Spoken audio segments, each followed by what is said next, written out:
उत्पत्ति का किताब 4:26 में, उत्पत्ति का किताब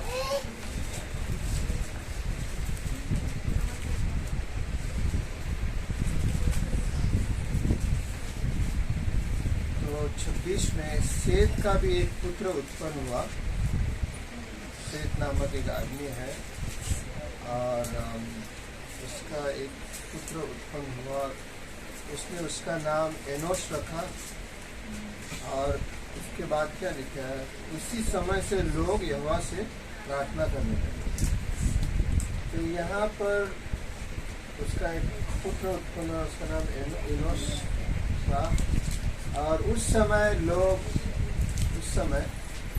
पुराने समय में, पुराने नियम में हम लोग प्रार्थना करने लगे। अभी पहले इतिहास 4:10 में और एक व्यक्ति है,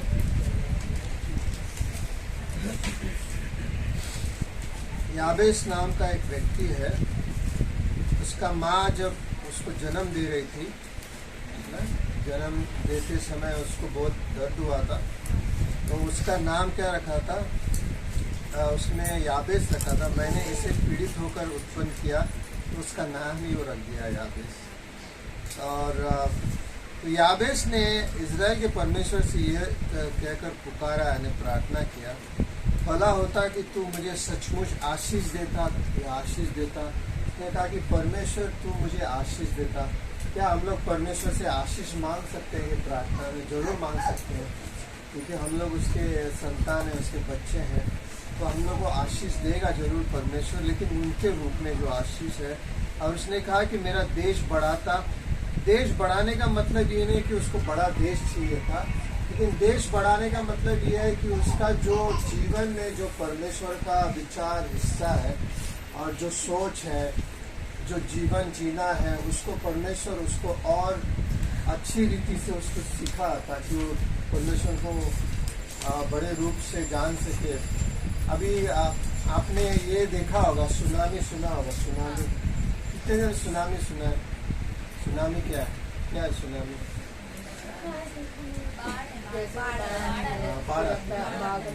जैसे आप समुद्र के किनारे में खड़े होंगे, तो समझो समुद्र के अंदर भूकंप आ गया। तो भूकंप आने की वजह से सुनामी आता है। पहले हम लोग नहीं जानते थे, अभी हमारे देश में एक बार हुआ है, लेकिन जापान उस साइड में सब आते रहता है।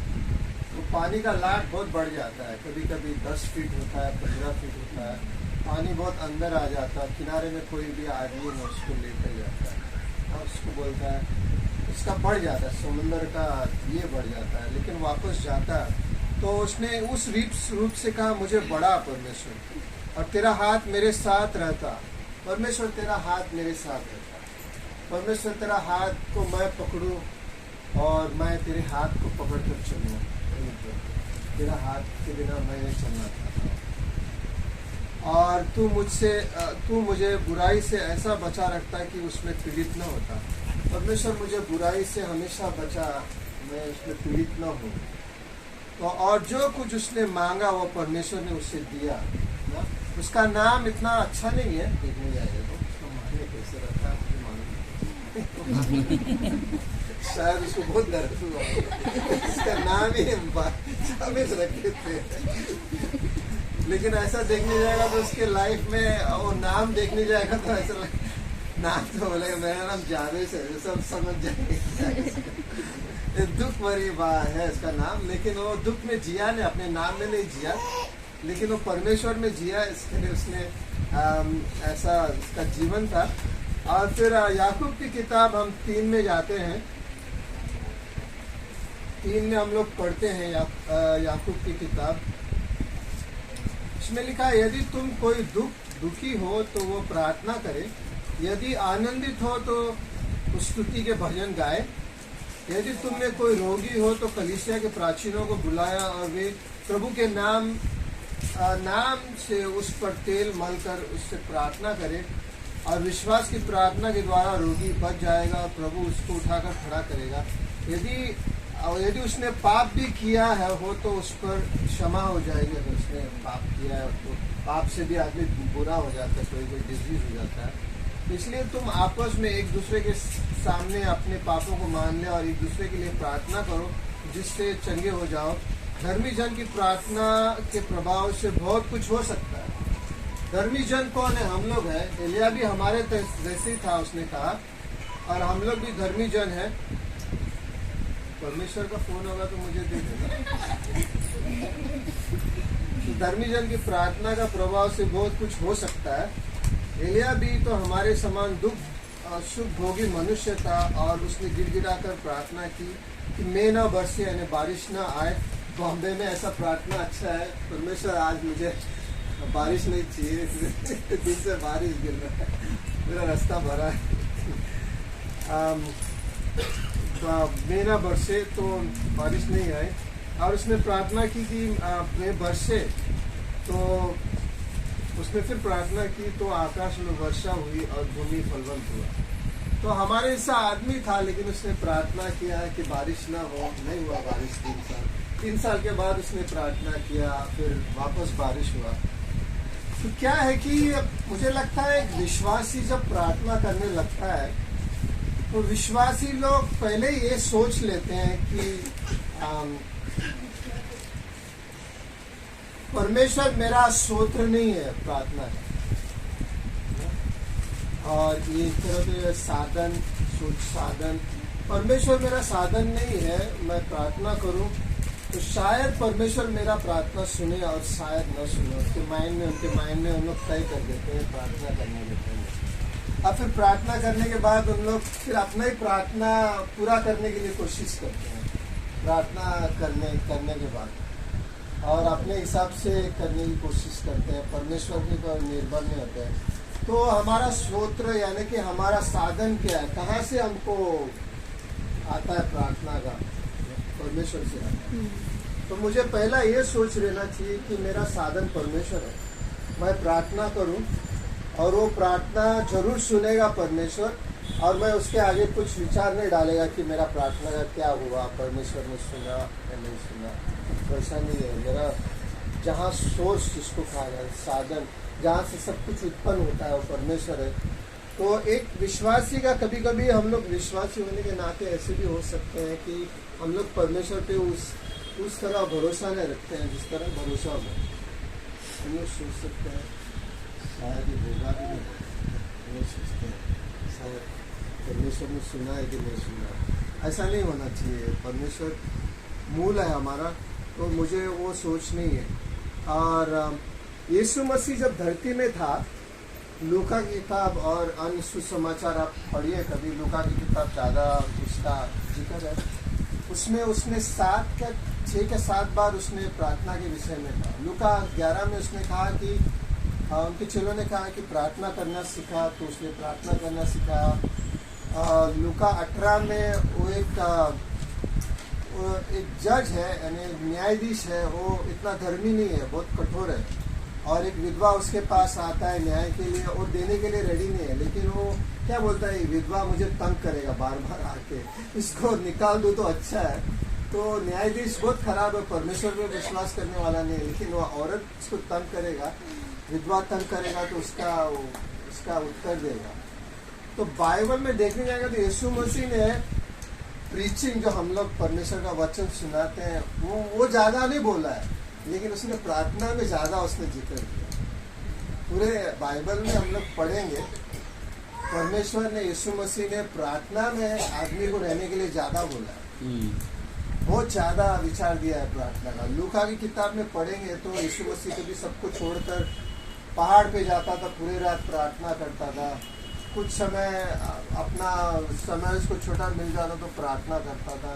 तो यीशु मसीह स्वयं इतना प्रार्थना किया है, लूका की किताब में लिखा है और अन्य किताब में लिखा है सुसमाचार में, कि हम लोग सोच सकते हैं कि क्यों ऐसा है यीशु मसीह का, यह ऐसा क्यों जीवन है यीशु मसीह का, क्यों इतना प्रार्थना का जीवन है।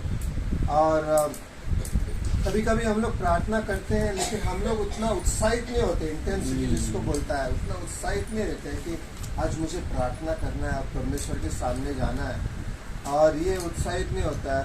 और कभी कभी हम लोग परमेश्वर को समय नहीं देते हैं प्रार्थना के, हम लोग सोचते हैं समय नहीं है, और उतना समय नहीं देते हैं प्रार्थना के लिए।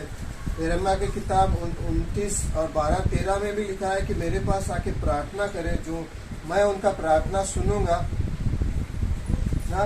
तो हम लोग परमेश्वर पे देखते हैं प्रार्थना के समय।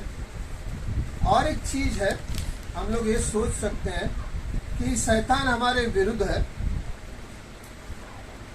उसको मालूम है कि एक कमजोर व्यक्ति, भले कितना भी आज हम लोग किसी प्रकार के हैं, हम लोग कमजोर हैं, हम लोग कमजोर महसूस करते हैं, लेकिन एक कमजोर व्यक्ति भी जा सकता है परमेश्वर के सामने और प्रार्थना कर सकता है।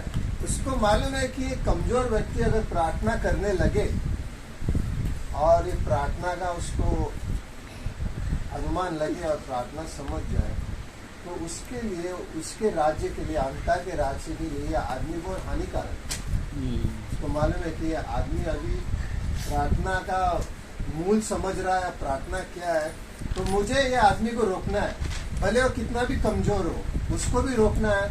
जो स्ट्रांग आदमी है प्रार्थना में, उसको भी रोकना है, दोनों को रोकना है। उसको मालूम है कि ये आदमी अगर प्रार्थना समझ जाए, प्रार्थना करने लगे, मेरा शक्ति जो मैं चला रहा हूँ इस दुनिया में, इसके विरुद्ध एक आदमी आ जाएगा और मेरे विरुद्ध एक आदमी खड़ा होगा। कल तक ये आदमी कमजोर था, लेकिन आज एक सामर्थ्यपूर्ण है, क्योंकि आदमी ने प्रार्थना को समझ लिया और वो उसको हमेशा डर है कि ऐसा हो सकता है। और ये हमारे साथ, सभी के साथ ऐसी है। उसको मालूम है ये चर्च वाले अगर सब लोग प्रार्थना करने लगे तो उसका जो राज्य है, उसका अंधकार का राज्य है, उसके लिए एक खड़ा हो जाएगा, इन लोग खड़े हो जाएंगे और उसका जो चाल चलन चलना है इस दुनिया में हर एक जगह पर, वहाँ पर उसके लिए एक रेजिस्टेंस होता है उसको, यानी उसके खिलाफ एक आदमी खड़ा होना चाहिए। तो उसका हमेशा कोशिश रहता है इस तरह करने के लिए। और हम जब प्रार्थना करते हैं तो कभी कभी हम लोग आदमी लोगों को देखते हैं, उनके विचार को देखते हैं, उनका व्यवहार को देखते हैं, लेकिन हमें समझना चाहिए ये आदमी मेरे खिलाफ है, वो मेरे खिलाफ है, आदमी ऐसे ही नहीं है, इसके पीछे कुछ है, ताकत, शैतान का ताकत। मुझे वो शैतान का ताकत समझना चाहिए। वो आदमी को देखकर उसका मुझे अनुमान नहीं लगाना चाहिए, या आदमी को देखकर, क्योंकि हम लोग मांस और लोह से हम लोग लड़ाई नहीं है। हम लोग शैतान के ताकतों से लड़ते हैं, तो कुछ और है उसके पीछे, है ना। भजन संहिता 55-22 में लिखा, अपना बोझ परमेश्वर को डाल दो, हर एक दिन दे दो उसका बोझ, परमेश्वर को अपना बोझ। और शैतान का हमेशा कोशिश रहता है कि हम लोग का जो भी है समस्या हमारे जीवन में, उसका मापदंड हम दुनिया के अनुसार देते हैं।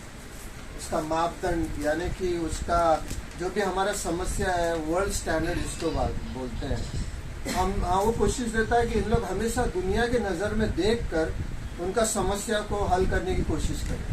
इसका कोशिश हमेशा रहता है, और परमेश्वर की तरफ ना देखें, उस तरफ ना देखें, उसका कोशिश रहता है हमेशा। और वो कोशिश करेगा हमको हमेशा कि ये प्रार्थना का जीवन में न जाए, इसको दूर रखे प्रार्थना का जीवन में। किस प्रकार मैं उसको प्रार्थना में उसको दूर रखे, वो हमेशा कोशिश रहता है। अगर प्रार्थना से दूर करेंगे उसको, कोशिश करता है, तो फिर उसको अलग करने की कोशिश करता है। अलग का मतलब है उसको पूरी तरह एकांत महसूस करने की कोशिश करेगा। आदमी हमेशा महसूस करेगा मैं मेरे साथ कोई नहीं है, मैं एकांत में है, अकेला है। और उसका कोशिश रहेगा हमेशा आदमी के मन में डालने के लिए, उसको प्रार्थना में नहीं जाने देने का और उसको अकेले में रखने का, एकांत महसूस करेगा। और फिर वो कलीसिया से दूर रहे, उसका कोशिश रहता है। और शैतान हमेशा कोशिश करेगा कि किसी को भी यहाँ पर, कोई भी आदमी यहाँ पर आए, कोई भी आदमी अपने जीवन में प्रार्थना न करे, उसका कोशिश रहेगा। लेकिन हम लोग हमेशा क्या करना चाहिए कि हम लोग हमेशा प्रार्थना एक तरह हमारे मन में तय करना चाहिए कि प्रार्थना मेरा जीवन शैली रहे, भले कुछ भी हो जाए, प्रार्थना में मेरा जीवन शैली रहे, मैं उसको नहीं छोड़ेगा। और जब आदमी अगर ऐसा करता है, उसका जीवन शैली हो जाता है, तो प्रार्थना के द्वारा वो एक विजयी व्यक्ति हो जाता है। उसको मालूम है कि विजयी जीवन कैसा जीना है विश्व में, उसका कोशिश रहता है। हाँ, तो हमेशा वो कोशिश रहता है। और पौलुस और यीशु मसीह जो हमारा उदाहरण है बाइबल में, उन लोग हमेशा समझते थे कि प्रार्थना क्या है, प्रार्थना किस प्रकार होना चाहिए। और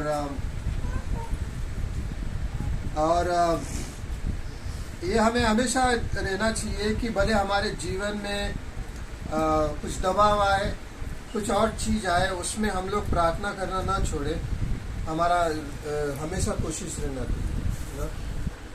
और पौलुस ने क्या कहा, उसके इतना बड़ा प्रेरित था, लेकिन उसने कहा क्या कहा, भाइयों मेरे लिए प्रार्थना करो। चर्च को कहा मेरे लिए प्रार्थना करो, क्योंकि उनका कहना था कि मैं प्रार्थना के बिना मैं कुछ नहीं कर सकता। चर्च के सदस्यों के लिए प्रार्थना, सभी के लिए कहा कि मेरे लिए प्रार्थना करो। इतना बड़ा प्रेरित था। उसने कहा, यीशु मसीह ने जब क्रूस पे जाने के पहले गेत्सेमनी के बगीचे में उसने क्या शिष्यों को क्या कहा, मेरे लिए प्रार्थना करो। शिष्य लोग जाकर क्या कहे, सो गए। कभी कभी हम लोग प्रार्थना करने जाते हैं, हम लोग सो जाते हैं, सोचते हैं प्रार्थना करने में नींद आ जाए, होता है कभी कभी। और तो यीशु मसीह ने कहा कि मेरे लिए प्रार्थना करो, क्योंकि उसको क्रूस उठाना था, उसके खिलाफ दबाव आने वाला है। और सोचो ना, ये अभी आपको खिले मार कर अभी आपका मौत होगा, उसको मालूम था परमेश्वर है, उसका क्या होने वाला है। और आपका माइंड में क्या गुजरेगा उस वक्त, खिले में मुझे मौत होगा। आपने कभी एक बार हाथ में पिन डाल के देखा है, सेफ्टी पिन? मैंने एक बार देखा, मैंने कहा कितना अंदर तक जा सकता है। तो तब तक मैं गया, फिर उसके बाद सह नहीं गया, मैं बोला ये वो टफ है। तो उसके हाथ में सोचा ना, खिले मारकर, पैर में खिले मारकर, उसको कितना टफ, उसको मालूम है कल उसके साथ होने वाला है। तो उसने कहा कि प्रार्थना कर। फिर परमेश्वर ने उसके लिए क्या भेजा, स्वर्गदूत भेजा, और उन्होंने उसको प्रोत्साहित किया स्वर्गदूत ने।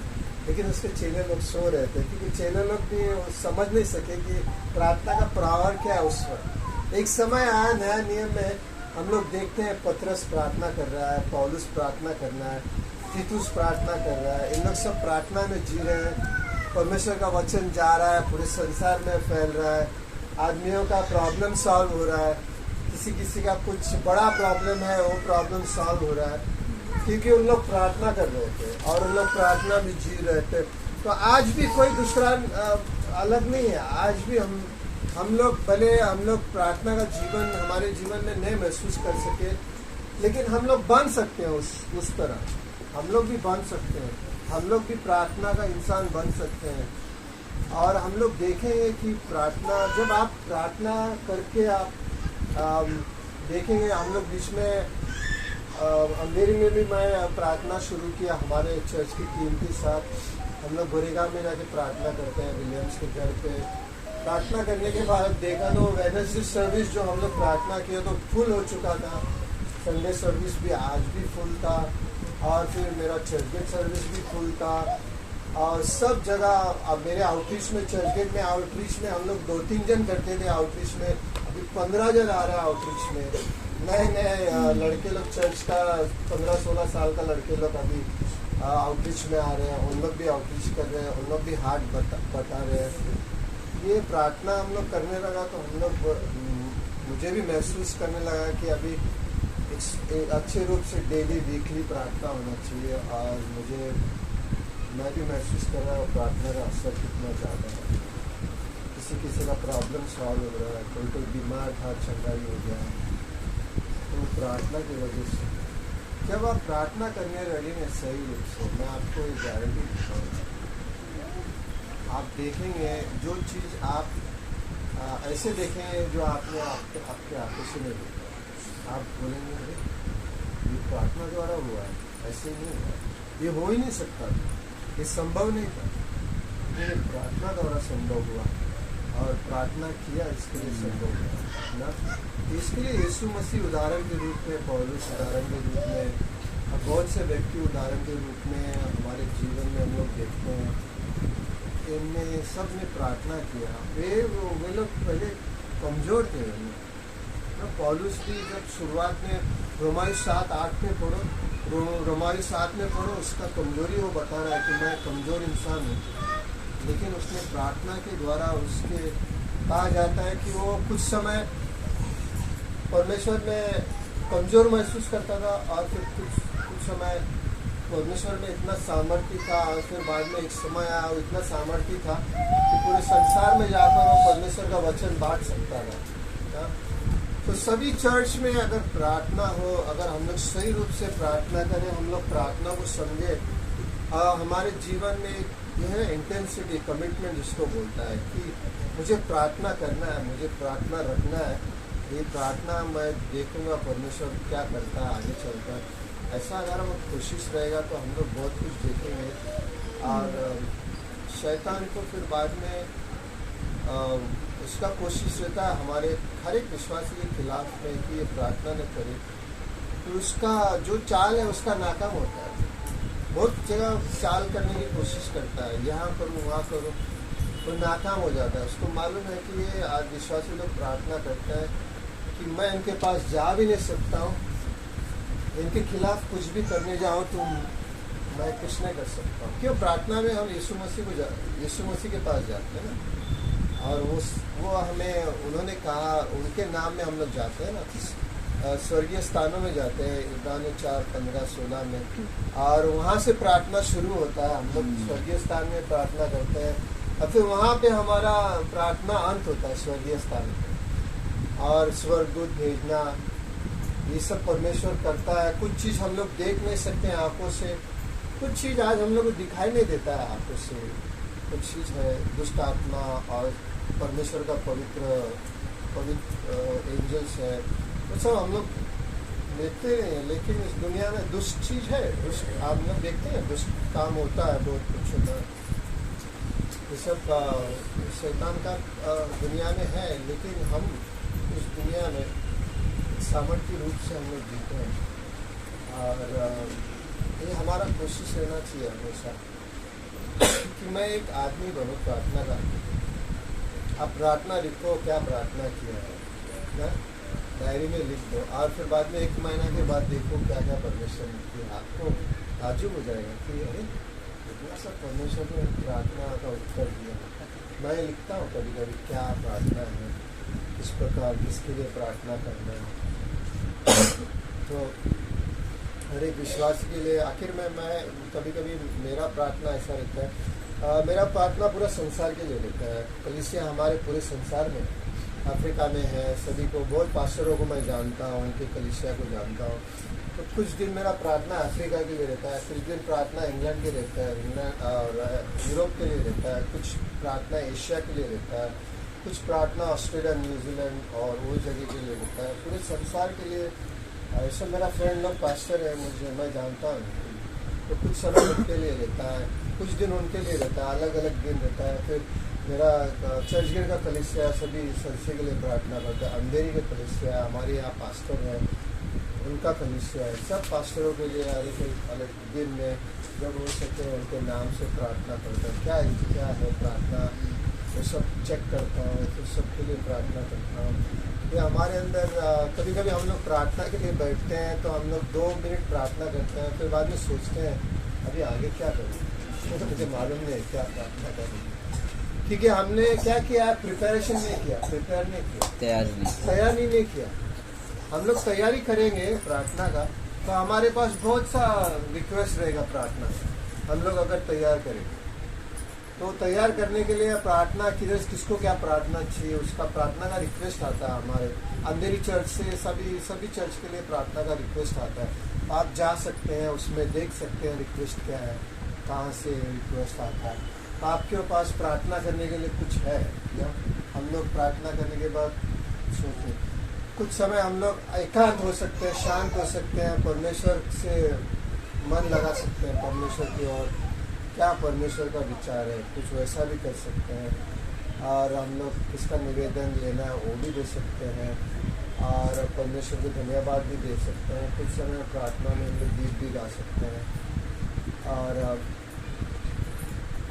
तो कुछ समय हम लोग सवेरे उठ के प्रार्थना कर सकते हैं कुछ समय। और ये प्रार्थना हमारा क्या है कि परमेश्वर बहुत कुछ करेगा प्रार्थना। आप देखो, आप प्रार्थना का जीवन अपना के, है ना, आपको फिर ऐसा लगेगा कि मैं कभी प्रार्थना करूँ, कौन सा समय देता है आपको। आदमी लोग के बाद में बोलते हैं कि ना प्रार्थना किया, परमेश्वर ने उस प्रार्थना का उत्तर दिया। कुछ चीज़ हमारे आंखों के सामने नहीं दिखाई देता है, कुछ चीज़ हमको प्रार्थना से होगा, और वो प्रार्थना आखिर में एक चीज़ मैं सोच रहा था, लास्ट फिनिश करता हूँ ये,